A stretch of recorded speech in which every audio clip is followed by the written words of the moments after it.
오늘은 예수님을 시험하는 사두개인에 대해서 한번 생각해 보도록 하겠습니다. 여러분, 우리는 어제까지 바리새인들과 헤롯 땅 사람들이 예수님을 시험한 사건을 묵상해 보았습니다. 그들은 정치적인 문제를 가지고 예수님을 논란에 빠지게 하려고 했습니다. 그러나 예수님은 정확하고 선명한 기준을 가지고 그들이 놓은 올무를 걷어차 버렸습니다. 하나님의 뜻이 담겨져 있는 말씀의 기준이 있으면 여러분, 우리는 그 어떤 시험과 논란, 여러 가지 문제에 흔들리지 않을 수가 있습니다. 무엇을 가지고 있으면? 선명한 하나님의 말씀, 그 말씀을 우리가 기준으로 삼고 있으면 우리의 믿음이 흔들릴 리가 없는 것이죠. 바리새인들과 헤롯 땅 사람들이 그렇게 물러가고, 이번에는 여러분 사두개인이라는 사람들이 예수님께 나와왔습니다. 여러분, 복음서에 사두개인이라는 사람들이 자주 나오는데, 여러분, 사두개인들은 그들의 조상이 다윗과 솔로몬 시대의 대제사장 사독의 후예들이었습니다. 사두개인, 여러분 발음이 비슷하지 않습니까? 그렇죠? 사독 계열의 사독 후손들, 그러니까 그들은 여러분 제사장 계층에 속해 있었던 사람들입니다.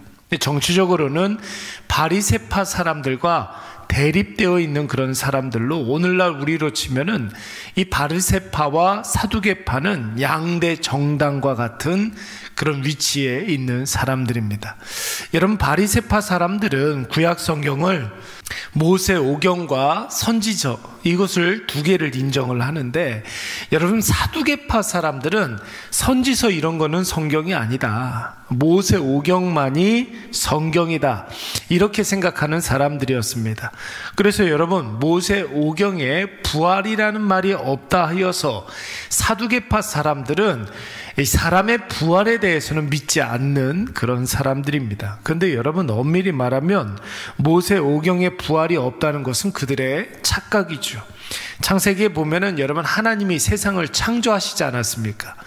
창조라는 말이 무엇입니까? 여러분, 유에서 유를 만들어내는 것은 개발입니다. 그렇죠? 그건 인간이 할 수가 있는 일이죠. 있는 것에서 새로운 어떤 것을 만들어내는 사람, 이건 개발이죠. 이건 인간이 할 수 있는 것입니다.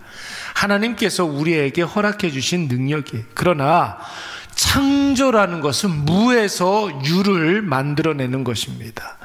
여러분, 그렇기 때문에 영어 단어에서도 made라는 말과 만들다, 사람이 뭔가를 만들다라는 말과 creative, 하나님께서 창조를 하다, 없는 것에서 있는 것을 만들어내다, 단어 자체가 틀립니다. 그렇다면 여러분, 하나님께서 죽은 자를 살려내지 못할까요? 천만의 말씀이죠. 아브라함도 여러분 창세기 14장 말씀에 보니까 하나님에 대해서 고백할 때에 죽은 자를 살리시는 하나님, 이렇게 고백하고 있습니다. 여러분, 사두개인들은 그러니까 자기만의 세계에 갇혀서 자신들이 보고 싶은 것만 보고 믿고 싶은 것만 믿는 그런 사람들이었습니다. 자신들은 다른 이들과 다른 사람들이다, 이렇게 생각하면서 독선적인 영적 교만함에 빠져 있었던 사람들이 바로 사두개파, 그러니까 제사장 계층에 속해 있는 사람들이었습니다. 그래서 여러분, 바리새인들도 그랬지만 이 사두개파에 속해 있는 사람들은 바리새인들보다 훨씬 더 이 독선적인 사람들이었습니다. 그 수는 바리새파에 비해서 현저히 적은 그런 사람들이지만 그 어떤 누구와도 협상이 안 되는 사람들이었습니다.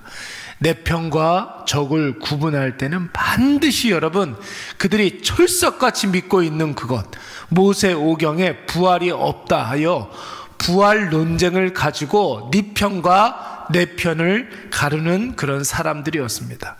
오늘 그런 사두개인들이 예수님에 대해서도 부활 논쟁을 들고 접근했습니다. 오늘 우리가 읽은 본문의 말씀을 보시면은 여러분, 7 아들의 예가 나오지 않습니까?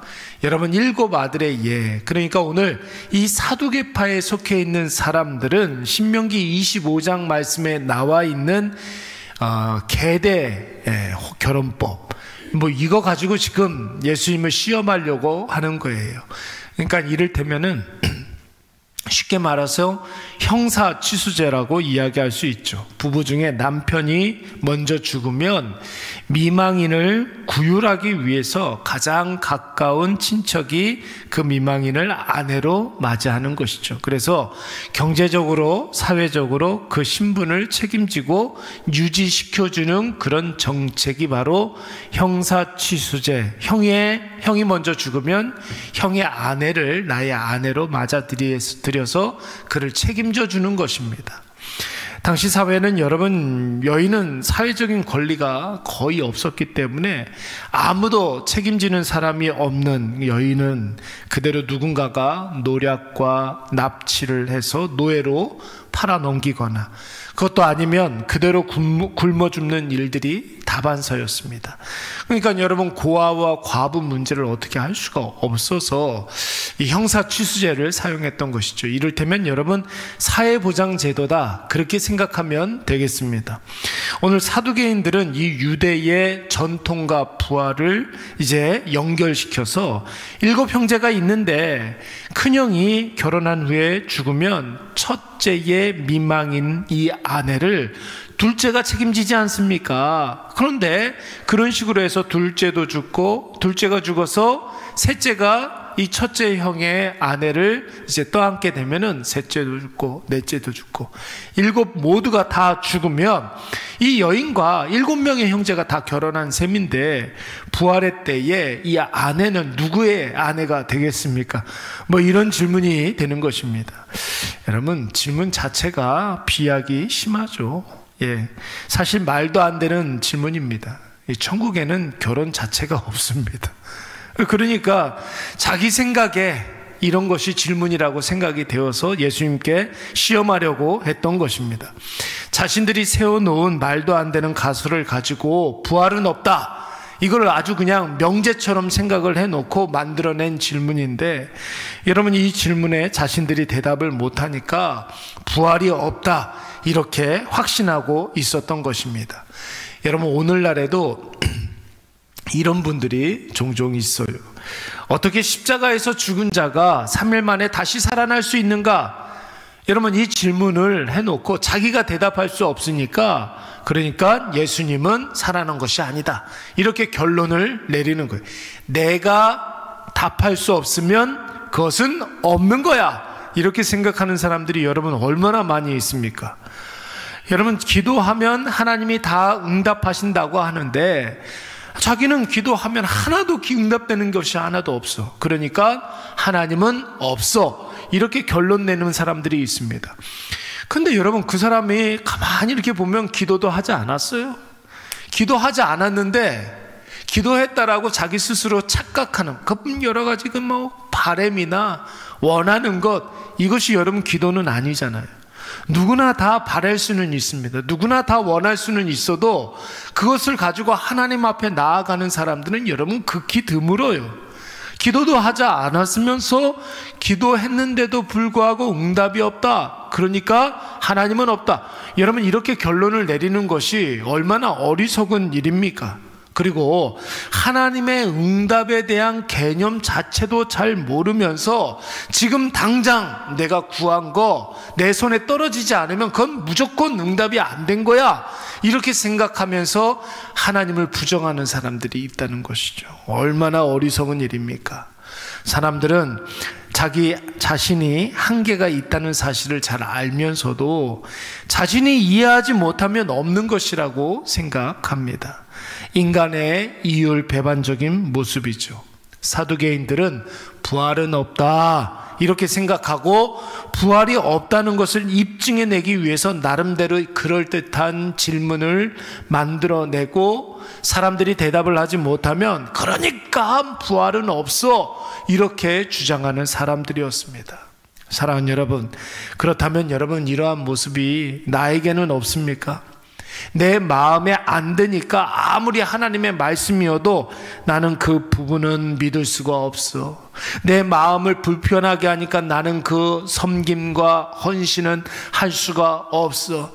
내 감정에 마땅하지 않으니까 나는 그 신앙적 의무를 감당할 수 없어 하는 것들, 여러분 다 사두개파가 가지고 있었던 오류에 빠지는 것들이에요.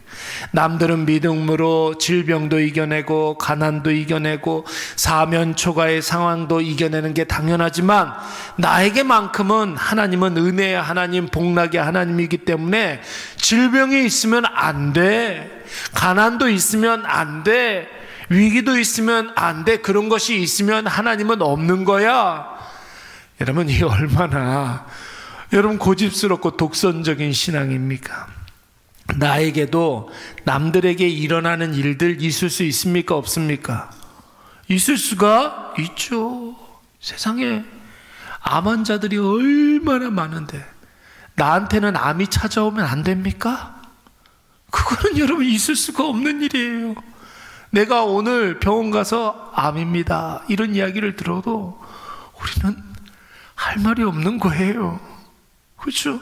근데 그 가운데서 하나님께서 우리에게 힘을 주시고 다시 시작할 수 있는, 여러분 그 기회를 주시고 회복할 수 있는 능력을 주시니까 그게 은혜인 것이죠. 예, 그렇죠. 내 마음에 안 든다고 해서 여러분 하나님이 없는 분이 아니라는 것이에요. 하나님은 살아계시는데 오늘날 우리에게 있는 답 없는 상황들과 풀리지 않는 인간 사회의 문제들, 여러분 이런 것들이 이해되지 않는다고 해서 하나님 없다고 원망하고 하나님 떠나면 되겠습니까? 하나님은 인생이 아니시기 때문에 인간의 이성과 감정과 상식, 합리, 여러분 이런 것들로 하나님을 설명할 수가 없어요. 그래서 하나님은 우리에게 뭘 주셨습니까? 믿음을 주신 거예요. 우리에게 믿음을 주신 거예요. 믿음 없는 사람들은 자꾸만 하나님을 증명해 내려고 하니까 하나님 앞에 도달하지 못하는 거죠. 근데 우리에게는 믿음을 주셨잖아요. 증명하고 이성으로 판단하는 것으로 우리는 하나님께 나아가는 게 아니라 믿음으로 나아가는 거예요. 그러니까 여러분 믿음에는 능력이 있는 것이죠. 증명에는 능력이 없어요. 여러분 그건 당연한 것이죠. 여러분 그 믿음은 내 감정 위에 있는 것입니다. 믿음은 내 이성 위에 있는 것이에요. 증명되지 않아도 하나님을 하나님으로 우리가 인정할 수가 있는 것이고, 내 마음에 들지 않아도 혹 내가 불편해도 하나님을 내 아버지로 여기고 우리가 의지할 수가 있는 것입니다. 사랑하는 여러분, 그러므로 오늘도 철저히 나 자신을 부인하시고 전능하시고 나의 아버지 되신 하나님을 붙잡으시기 바랍니다.